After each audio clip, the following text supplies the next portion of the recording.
Right. Hello, everyone. Welcome to literature class. We are reading Hamlet. We are going to go through the first two scenes.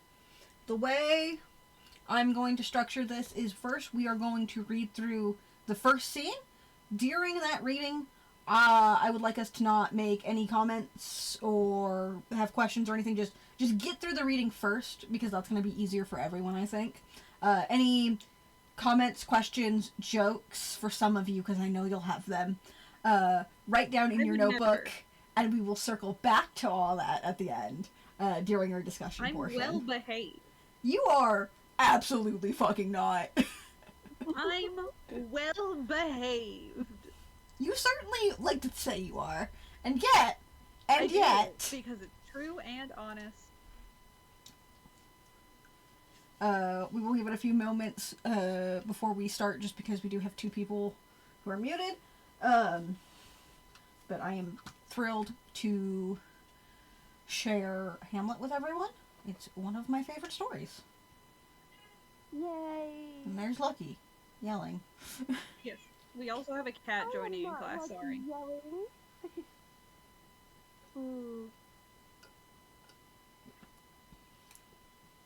Alright. He's mad because it's almost dinner time. He is mad because it's almost dinner time. He hates, and he has to wait a half an hour. God forbid, right? Yeah, which will probably take a good break at that point. I mean, just because you have to go feed the cats. Yes. And probably myself. Yeah. So I'll probably pause recording at that point and then we'll come back to it. Yeah. Hopefully I can figure out how the fuck to edit all this together, because knowing me, I don't normally do that. It'll be fine. It'll be an interesting sort of thing. Don't worry about it. Experience, if you will. Yeah. We should start our casting, which we have, hold on, 1, 2, 3, 4, 5. We have 5 characters for this, and we do have 5 people. So going down the list, with the least amount of lines, we have Francisco. He is literally here for a short time. Normally I would let everyone choose their own, but I'm gonna say LJ should probably take Francisco, given their current predicament. Oh yeah, their throat. Yeah. But the others. Oh wait, never mind. We have 4 characters who speak. Never mind, LJ. You're gonna be the ghost, because the ghost doesn't say anything. Yeah. Sorry, that'd be way better for you. Yeah. But, yeah. And then we have Francisco. Character. Lovely. And then we have Francisco, who speaks the least. He is just a guard. Would anyone like to take up that role? Nobody spoke up, so I'll take it, I guess. Since Alright. I'm eating. Yes, that works out well. And then the next 3 characters are all a lot of dialogue. So we got Bernardo, who is the other guard. Anyone? I am willing to take whatever roles. Okay. It doesn't matter that much to me. Okay. Yeah. So we have Bernardo, Horatio, and Mercurius. Mercurius, which is a name I have trouble saying. I desperately want you to have that one just so that you have to say that name at any point. I think that's funny. If I am Mercurius, I don't have to say his name. So anyone but wait, that. shit.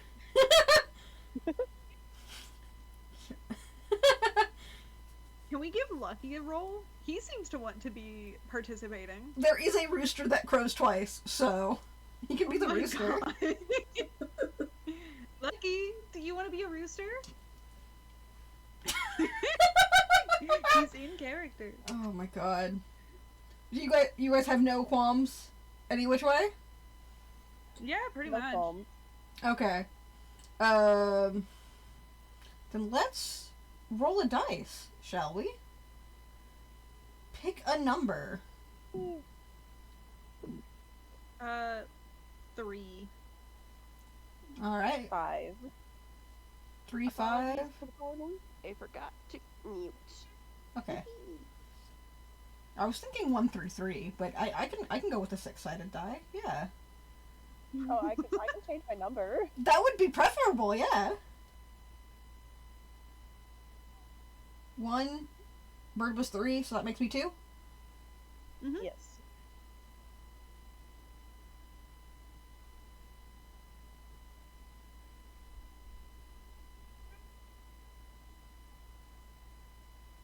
Alright. Froggy, you're gonna play Bernardo. Hell yeah. Alright, Bird, now we're gonna flip a coin. Are you heads or tails? Tails. Your tails? Alright.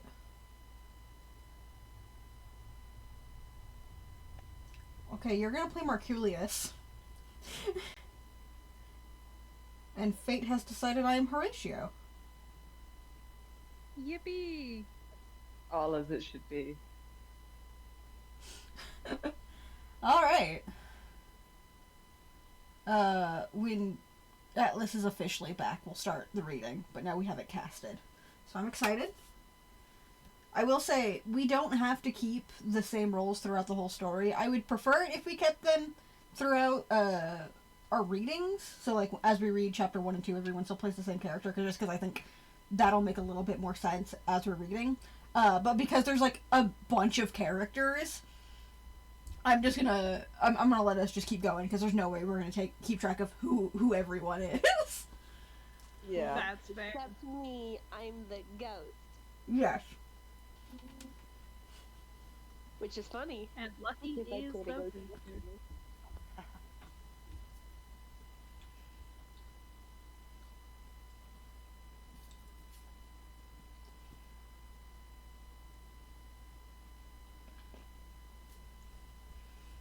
Alright. He just scream. He just scream all the time. He loves screaming. Yeah, and it's close to dinner time, so he's just like, feed now. He has to wait, but he doesn't want to. Mm-hmm. Oh, my coffee's Lucky. gone. Lucky, do you know I love you? Do you know you're my baby? Do you know that I it's heard him not through the dinner time wall. yet? Yeah. He's so silly. Alright, the noodles Baby should not boy. soggy themselves in the meantime, so we'll be alright. Alright. Alright. Scene 1. Elsinore, a platform before the castle. Francisco at his post. Enter to him, Bernardo. Who's there? Nay, answer me. Stand and unfold yourself. Long live the king. Bernardo, He. you come most carefully upon your hour. 'Tis now struck 12. Get thee to bed, Francisco. For this relief, much thanks. 'Tis bitter cold, and I am sick at heart. Have you had quiet guard? Not a mouse stirring. Well, good night. If you do meet Horatio and Marculius, the rivals of my watch, bid them make haste. I think I hear them. Stand ho! Who's there? Enter Horatio and Marculius. Friends to this ground! Lucky's doing my lines for me. And how do you pronounce that word? Liegeman. Liegeman. Liegeman to the Dane. Give you good night. Oh, farewell, honest soldier. Who hath relieved you? Bernardo has my place. Give you good night. Exit Francisco. Holla, Bernardo. Pixel! Say, Pixel! hi, Pixel. Hello. Say, what, is Horatio there? A piece of him. Welcome, Horatio. Welcome, good Marculius. What? Has this thing appeared again tonight? I've seen nothing. Horatio says 'tis but our fantasy, and will not let belief take hold of him. touching this dreaded knight twice seen of us. Therefore I have entreated him along with us to watch the minutes of this night, that if again this apparition come, he may approve our eyes and speak to it. Tush, tush, 'twill not appear. Sit down a while, and let us once again assail your ears, that are so fortified against our story of what we have tonight seen. Well, sit we down, and let us hear Bernardo speak of this.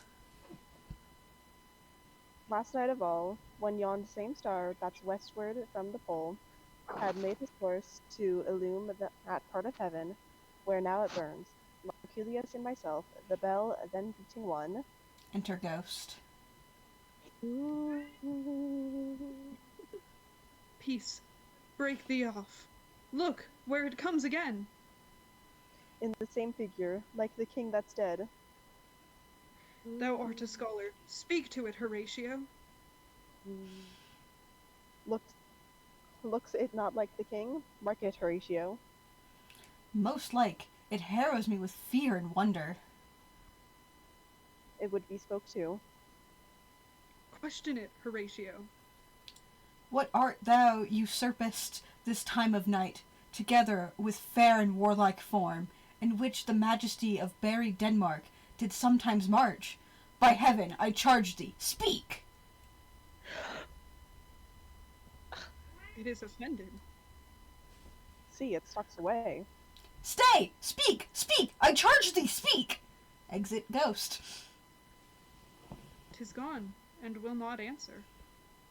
How now, Horatio? You tremble and look pale. Is this not something more than fantasy? What think you want? Before my God, I might not I might not this believe, without the sensible and true avouch of my own eyes. Is it not like the king? As thou art to thyself. Such was the very armor he had on, when the ambitious Norway combated. So frowned he once, when, in angry parley, he smote the slated... Really? Oh, this is a word I don't know how to pronounce. Poleaxe. Poleaxe on the ice. 'Tis strange. Thus twice before, and jump at this dead hour, with martial stalk hath he gone by our watch. In what particular though to work, I know not. Or in what particular thought to work, I know not. But in the gross and scope of my opinion, this bodes some strange eruption in our state, or to our state. Good now, sit down, and tell me, he that knows, why this same strict and most observant watch so nightly toils the subject of the land, and why such daily cast of brazen cannon, and foreign mart for implements of war, why such impress of shipwrights, whose sore task does not divide the Sunday from the week. What might be... Oh my god, why can't I read today? Hello. What might be toward that this sweaty haste doth make the night joint laborer with the day? Who is't that can inform me? That can I. At least the whisper goes.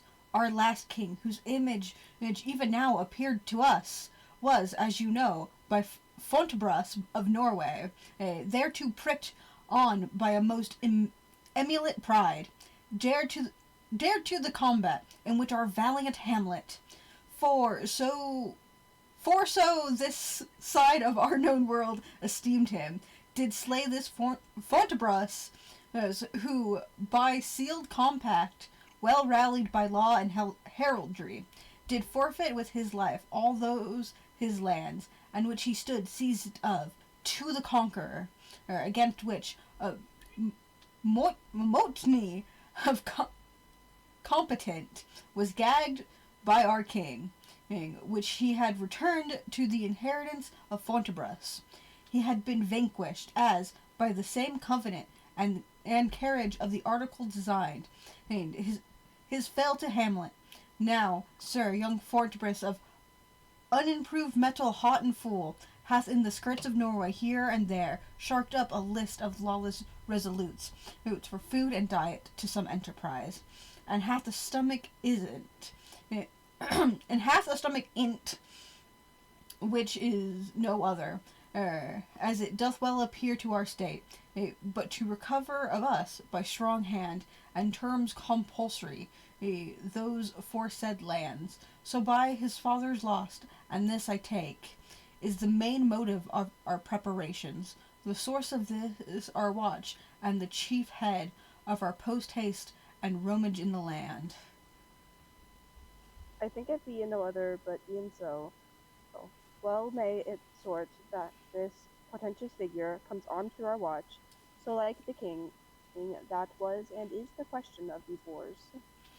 A mote it is so trouble in the mind's eye, in the most high and palmy state of Rome, a little heir of the mightiest Julius fell, and the grave stood tenantless, and sheeted dread did squeak and gibber in the Roman streets, as the stars with trains of fire and dews of blood, disasters in the sun, and the moist star upon those influence Neptune's empire stands, was sick almost to doomsday with eclipse, and even like precurse of fierce events, as harbingers preceding still the fates, and prolonged to the omen coming on, have heaven and earth together demonstrated unto our climature and countrymen.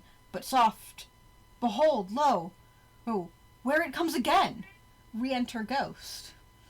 I'll cross it, though it blast me. Stay, illusion! If thou hast any sound or use of voice, speak to me. If there be any good thing to be done, that may to thee do ease and grace to me, speak to me. The cock crows. On cue. My cat was on cue. He was. If thou art privy to thy country's fate, which happily foreknowing may avoid, speak. If thou hast apported in thy life extorted treasure in the womb of the earth, for which they say you spirits oft walk in death, speak of it. Stay and speak. Stop it, Mercurius. Shall I strike at it with my partisan? Do, if it will not stand. It's here. 'Tis here. 'Tis gone. Exit ghost. We do it wrong, being so majestical to offer it the show of violence. For it is, as the air, vulnerable, and our vain blows malicious mockery. It was about to speak when the cock crew. And then it started like a guilty thing. Upon a fearful summons, I have heard the cock, and the triumph is to the morn. There doth with his lofty and shrill sounding throat awake the god of the day, and at his warning, whether in sea or fire, in earth or air, the extravagant and erring spirit hies as to his confine, and and of the truth herein, in this present object made probation. It faded on the crowing of the cock. Some say that ever 'gainst that season comes, wherein our Saviour's birth is celebrated, the bird of dawning singeth all night long, and then, they say, no spirit dares stir abroad. The nights are wholesome, then no planet strike, no fairy takes, nor witch hath power to charm. So hallowed and so gracious is the time. So I have heard, and do in part believe it. But look, the morn, in the russet mantle clad, walks o'er the dew of yon high eastward hill. Break we our watch, and by my advice, let us impart what we have seen tonight upon young Hamlet. For upon my life, this spirit, dumb to us, will speak to him. Do you consent? We shall acquit him with it, as needful in our loves, fighting our duty. Let's do't, I pray, and I this morning know where we shall find him most conveniently. Alright, and that is Act 1, Scene 1. Thank you, everyone. To start with, did anyone only have... notes I had are that Lucky was the best actor.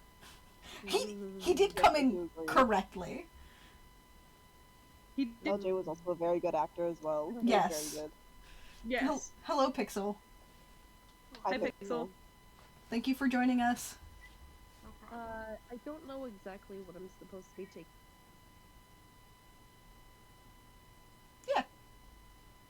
Yeah, whatever you want to take notes on. It's not, like, super important. Get they? But yeah, there's a lot here in which you're given setup information. So of course we start within the like changing of the guard. So Francisco leaves because he was there first saying everything was nice and quiet, and then Bernardo comes in, and as it's revealed later, in the dialogue, Bernardo has seen a ghost the last 2 nights. So he's like, "Hey, Francisco, anything happen? Anything at all?" And Francisco's like, "No, I'm tired. I'm going to bed. Good night." And then enter in, Horatio and Marculius, who are joining Bernardo for this. Marculius is, I believe, another guard. Horatio is just, like, their friend. So they show up, and they're telling Horatio that essentially, like, we've seen a ghost the last 2 nights. And Horatio does not believe them whatsoever. He's like, no, ghosts aren't real, guys. You're insane. And so they're like, okay, sit with us. Watch.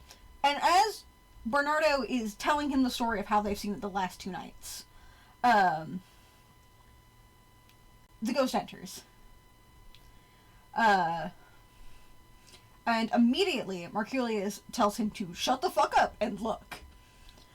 So that's, everyone's looking and they're like, holy shit, it's a ghost. And they're like, hey, Horatio, you're educated, go speak to the ghost. Which comes off as sounding like, because you're educated, you need to speak to the ghost, but I think it's because the ghost is the king. And they're like, hey, you're educated enough to speak to the king. Either way, it's very silly the way it comes off. Yeah, you're the smart one. You need to go talk to the ghost. Yes. The rest of us are stupid as shit. Yeah. Yeah, pretty much. It's very funny. And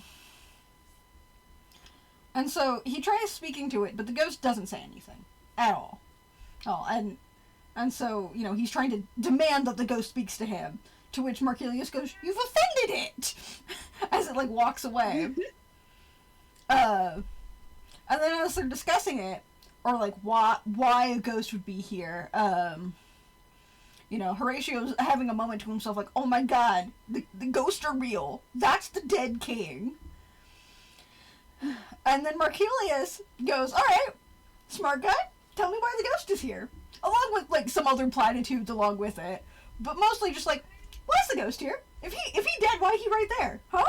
He's kind of being a smartass because he knows Horatio just moments ago was like, ghosts aren't real. Yeah. And then Horatio goes into this long thing about how the king died and, like, Hamlet and him were part of war and like, Bernardo then goes, yeah, we know that the war happened, but why is the ghost here? He really just went to the war and did not elaborate. Yeah. No, he elaborated a lot, but on the war. Yeah, which is no. the wrong thing. And then he's like, oh, well, it's probably just, like, a bad omen, right? Like the king's ghost showing up is a bad omen. And then the ghost re-enters. They try to fight it. No.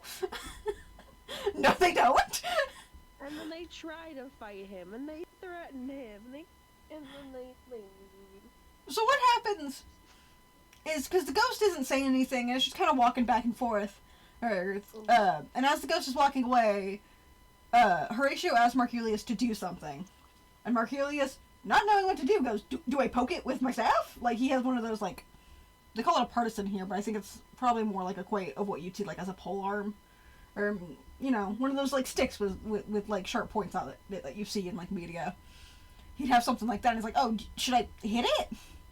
Should I poke it? Like, yeah, sure, bud. Whatever, I don't know. And then the ghost kind of walks near them, I guess, because that's the 'tis here, 'tis gone. Which is, I love the way that's done. That's so good. It's one of my favorite bits. And then Marculius is like, well, we probably shouldn't have hit it. Like, that's why it's gone. It's a ghost, it doesn't care. And then they're like, well, the rooster crowed, and it left. as if, you know, it needed to be somewhere. Yeah, it had curfew. And then they talk about how, hold on, where is it? Some say that ever Agasta season comes, wherein our Savior's birth is celebrated. So this is taking place at Christmas, and they're like, hey, isn't it that during Christmas time, ghosts and shit should not exist right now? And everyone's like, well, clearly that's wrong. Look at the king. He dead as fuck. Yeah. And they're like, we should probably go talk to Hamlet, because maybe the ghost of his father will talk to him. And then they all rush off to find Hamlet, because apparently Marculius knows where he is.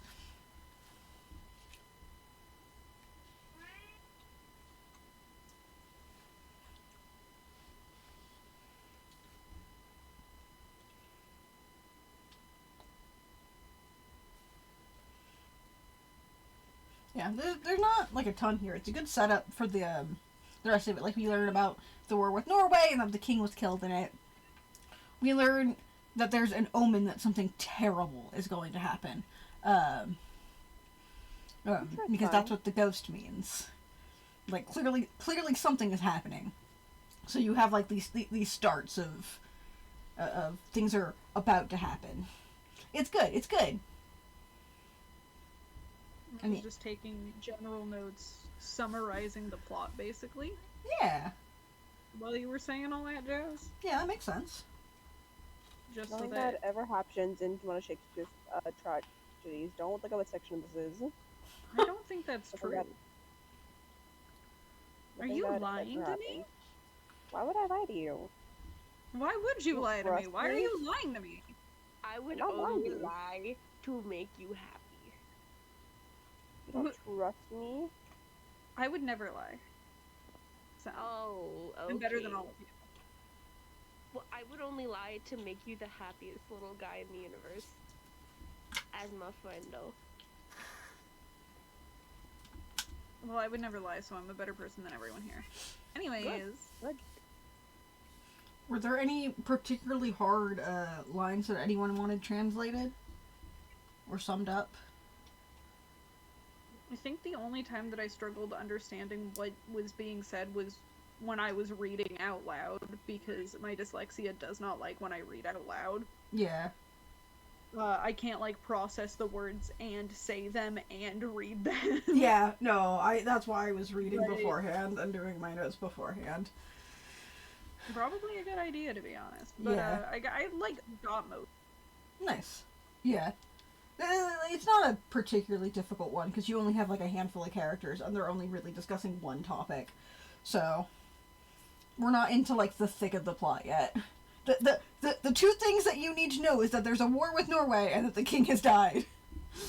Yeah. I enjoy the general RP of this, like, D&D. So, war with Norway. War with Norway. Yeah. Or Yeah. Norway. I already King got is King dead. dead. Ghost. I wrote that Yeah. several times as I am the king and I am dead. Yeah. That's a fun note to have. It is. I am the king, I am dead. Alright. Now, if we could all turn our pages to scene 2. I actually have to stop us here. Oh, cat feed time. Perfect. Perfect timing. It is only a minute to, so I am just going to feed them now before we start. Alright, then I will pause the recording and we will pick back up in just a little bit.